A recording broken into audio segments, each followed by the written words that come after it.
Hello students, I am Rajiv Jha. This is our 10th video on question and answer on electrical machine.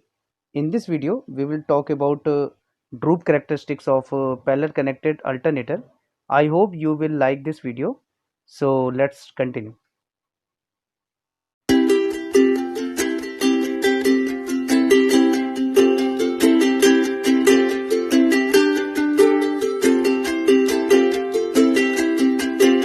So this is the droop characteristics we have discussed here. So mean of droop. So droop means the drop. So when load increases, the power imbalance will occur in the synchronous generator. We know the load is increases, so the load angle is increases, so electrical power is increases, and the power balance because we know PM should be equal to PE. So the power is imbalanced here. So imbalance between input mechanical power and output electrical power causes a change in rotor speed and terminal voltage. When load increases, non-linear drop occur in frequency and voltage. Okay, so by using of droop characteristics, we are not convert this non-linear drop in linear drop, but also convert active and reactive power through variation of frequency and voltage. So we can control the active and reactive power also, and we also convert the non-linear drop into the linear drop here. So next one is here. So there is a two type of droop characteristics we have studied here. First is speed droop characteristics, second one is the voltage droop characteristics. So in speed droop characteristics, we have seen this characteristic is made between of frequency and active power or kilowatt. Okay, and this droop characteristics can be controlled on governor. So there is a, you can say, droop setting at the governor through which we control the droop characteristics and we control the active power. Okay, by changing the frequency from minimum, you can say minimum frequency to maximum frequency, or by changing the frequency here. Then second one is the voltage droop characteristics. So voltage droop characteristics is the characteristics between the voltage and reactive power, and this droop characteristics is changed by the AVR. Okay, AVR is the automatic voltage regulator. In automatic voltage regulator, they outside there is a knob called voltage trimmer. So through voltage trimmer we control the voltage droop characteristics. Okay, so next one is, so this is called the speed droop characteristics. So in this way, here is the knob actually. Through this we control the droop characteristics here, and this is the motor through which the spring is compressed or released. Okay, so this is the output shaft. If we talk about the diesel operated alternator, in that case this shaft is connected with the fuel piston. Okay, so the next one, this is the outer frame of the you can say the governor actually. So there is a two mode of governor. First is isochronous mode, speed mode. Second was the second one is drooping speed mode or droop characteristics. So isochronous speed mode is also called the no droop characteristics or no droop mode actually. So one by one we are discussing here. So first is isochronous speed mode. So in isochronous speed mode, when load changes, final steady speed will be same as the set speed. So whatever set by the governor will be constant whenever the load is changing or load is increasing in this mode actually. When alternator is in the mode of isochronous speed mode, in that case when the speed is increases, when the load is increases, sorry, when the load is increases, in that case the speed is almost constant. There is no any impact on speed because governor handle all the variation by changing the fuel, by changing or by increasing the fuel actually. So we will see this in our next slide. So here is, this one is the isochronous mode of isochronous governor. Here is the systematic diagram of isochronous governor actually. So here we see this is the spring, This is the spring. So if the speed setting is changes, here we see speed setting is changes by the compression of spring actually. Okay, so spring force spring force is equal to the centrifugal force. So this one is called the centrifugal force. So in steady state condition, spring force and centrifugal force is balanced. Okay, the next one is when load is increases, so rotor speed decreases, we know. Indirectly we can say the speed setting of governor increases.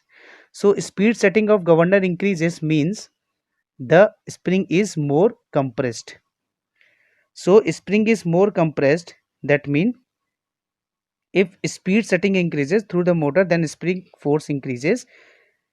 So here spring setting is more compressed, that means the centrifugal force is lesser than the spring force.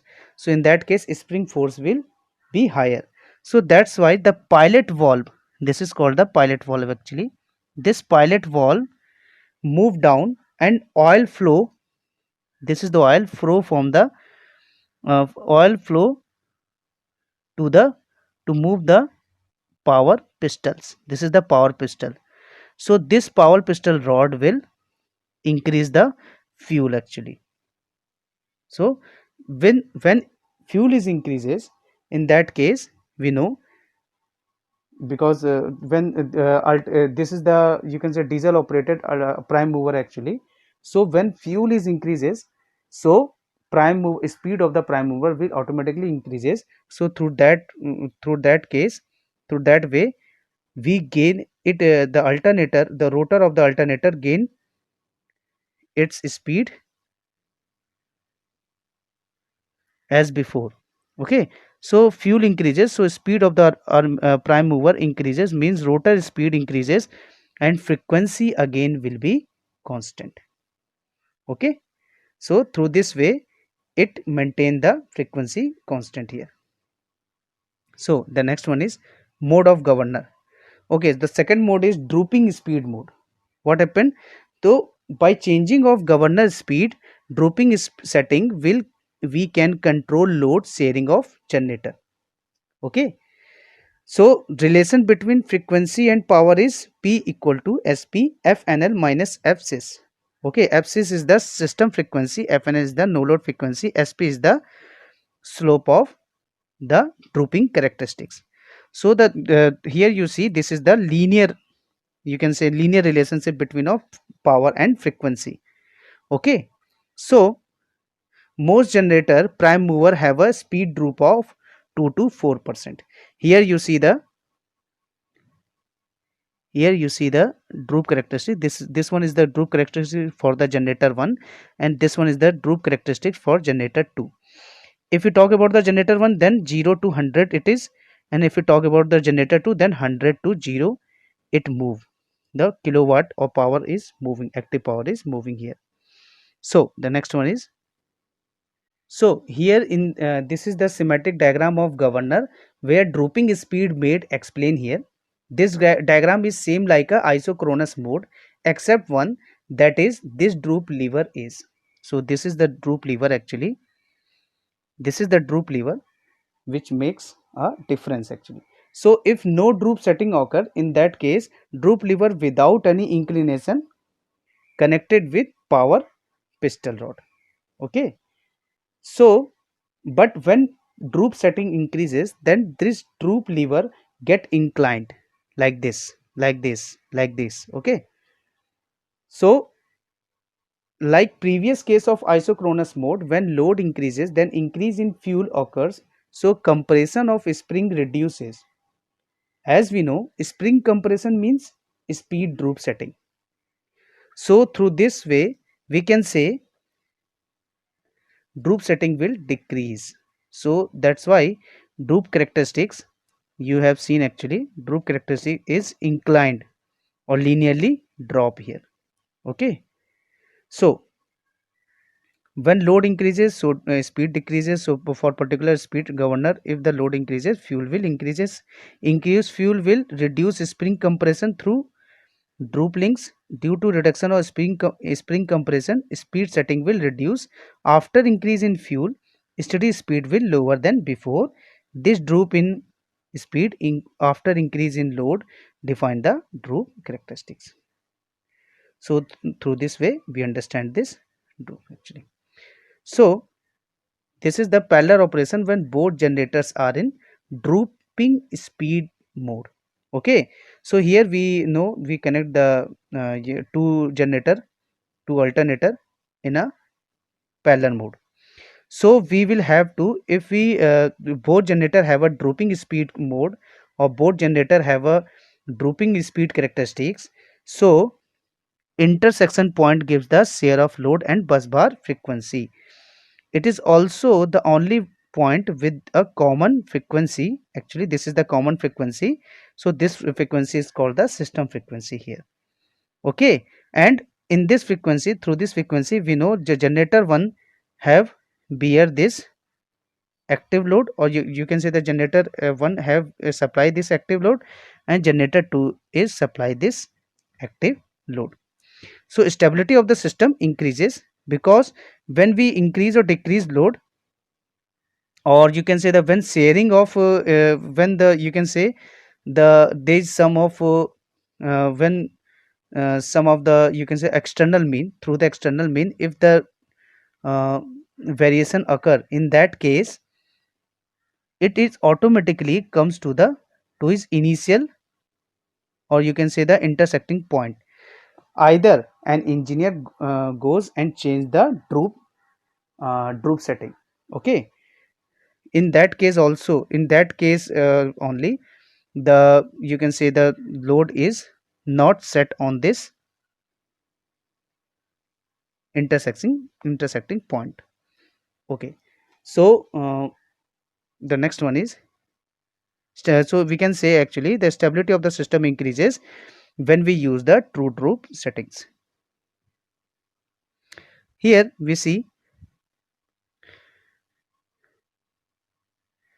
so parallel operation when both generator are drooping speed mode. So intersection point gives the share of load and bus bar frequency. We know it is also the only point with common frequency. Stability of the system increases here. So here we talk about the if we increase or if we increase the speed setting, so droop lines moves upside. In that case, we see the intersection point shifted left side actually. That mean that's you can say the generator 2 which was increase its speed setting, so that generator 2 share you can say share or supply large active power as compared to the generator 1 here. That means if we increase any generator speed setting, then that generator is capable, or that generator must be supply more active power as compared to the other generator. Okay, so here you see the sharing of active power of with generator will be affected, and generator 2 will be more actually more shares the active power, more give the active power actually. So here we see the active power is more of G2 as compared to G1 actually. So the next one is, so what happen when we increase the generator 1 or increasing speed setting of generator 1. So if you increase the setting of generator 1, in that case droop line moves upside. Okay, here you see droop line moves upside. So sharing of active power with generator will be affected. That means in what manner it is affected actually, you see the point is shifted right side actually, the common frequency point. So generator 1 supply more active power to load. Okay, sharing of active power from generator controlled by the speed droop characteristics. So through this way we can control the active power by changing the droop setting or by changing the droop characteristics. By using of speed droop characteristics, we can control the flow of active power. Okay, you can also say that. So duration of load sharing of alternator by droop characteristics will achieve stable frequency. So the next one is, so parallel operation when both generators are in isochronous mode. So what happened when both generators are in isochronous mode, or we can say what happened when two alternators with the same frequency are connected in parallel. Both are the same question actually. So load sharing at every point is possible as both generator have same frequency at every point, because in the previous one we have seen only one point we will get, or only one intersection point we will get, and in that intersection point the stable operation will be taken place. Okay, or that means the two alternator is connected on that particular common frequency point. Okay, so but here you can see there is a because one generator frequency and two second generator frequency both are the same, so both frequency are aligned to each other in this case. So there is a lots of intersection point here, that mean load sharing at every point is possible as both generator have the same frequency at every point. Due to this, it may be possible all active power supply by only one generator. Only one generator, it may be possible only one generator give all, you can say the all supply, all active power to the load, including of second generator. Okay, and other generator will act like a motor, and other generator is not giving any active power, it receive or absorb active power and it work like a motor actually. So this is the one condition that happen when we connect the both of the both alternator in with the same frequency. Okay, so in that case the instability is occurred. So instability, that means it is not a stable one, or it is not the stable actually. Okay, if we connected these type of, unless uh, there's a, you can say stability is affected here, because when you when in any point when the load is comfortable to, you see here load is comfortable, this is the point A. So load is comfortable to be work in this point A. Okay, after some time when a small disturbance occurred, so load is also comfortable to work this small b. So due to this we cannot say that it is a stable way to sharing the load. Okay, so that is why the instability in the load sharing is occur when there is a same frequency, when two alternator is are in the same frequency and it is try to connect it in parallel. So in that case the load is, whatever the load is connected with these two alternator is not a stable option, it's not a stable one. So in that case instability is occurred, and large instability may cause a damage of one alternator, or may other drawbacks like you can say uh, it affected the winding, rotor winding also, it affected the losses, it affected the efficiency of the system. So that is the reason we cannot connect two same frequency alternator in parallel actually. Okay, so the next one is, so how we can operate it. So if we parallel connection of one generator in the isochronous mode and other in drooping mode or slightly larger frequency, so we generally prefer one alternator, we generally prefer, if we connect the two alternator, we generally prefer one second alternator, or you can say the uh, running you can say the especially there is a one alternator, the frequency is smaller, then second alternator the frequency should be larger. Okay, so machine frequency should be incoming machine frequency should be larger than the frequency running machine frequency.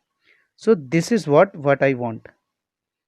Okay, this is what I want when we connected the two generator or two alternator in parallel.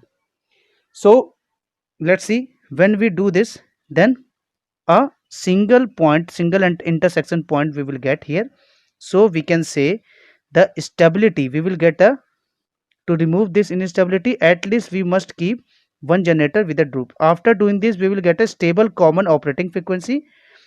Due to this, when two alternators connected in parallel, then incoming alternator should have slightly larger frequency than running alternator.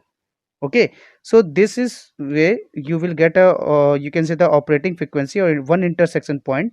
So through this point, we will say the load is share here. Okay, and this is the stable one point actually. So uh, that this is the reason why we use the slightly larger frequency of the incoming machine as compared to the running alternator. Okay, because we want intersection point, otherwise we didn't get intersection point. We see in my next slide, we see what happened when slightly you can say not larger, slightly lower frequency we connected. Okay, so you must understand what happened actually. So in this case, you see the parallel connection of one generator in isochronous mode and other in the drooping mode, or we can say the we connect the alternator, we connect the incoming alternator frequency, incoming alternator frequency is smaller than, slightly lower than running alternator frequency. Okay, so what happened when this type of arrangement is taken? So here you see the slightly the 2 is called the, so what happened, there is no, we will get in the previous, you will see we didn't get any intersection point here. So we increase this point and we will get outside the load, or you can say the in negative power load, we will get the intersection point here. Okay, so this point is called the negative point, or this point is called the negative load point or negative power point. Okay, so due to this, what happened, due to this, when incoming alternator with slightly lower frequency will going to connect parallel with the running alternator, then incoming alternator will get operating frequency. Okay, intersection point at negative power. Okay, means after connecting with running alternator, incoming alternator act like a motor here. So negative power means there will be a motor, so that alternator works like a motor. Okay, that negative power means it not supply the active power, it receive the active power here. So that's why, because at operating frequency we will get a operating frequency at negative power. Okay, so that's why we can say it is act like a motor. So running alternator not only supply active power to the load, but also it supply active power to the incoming alternator or motor. So alternator will get damage after applying this condition. So that's why we are not using you can say slightly lower frequency frequency you can say incoming alternator with the running uh, alternator actually, or we are not connected with the running alternator with this type of slightly lower frequency incoming alternator. Okay, so through this way you understand this topic actually. And in my very next topic we will talk about the frequent we will talk about the next drooping characteristics, that is the velocity drooping characteristics actually. So I hope you like this video, and please comment if you have any doubts. Thank you.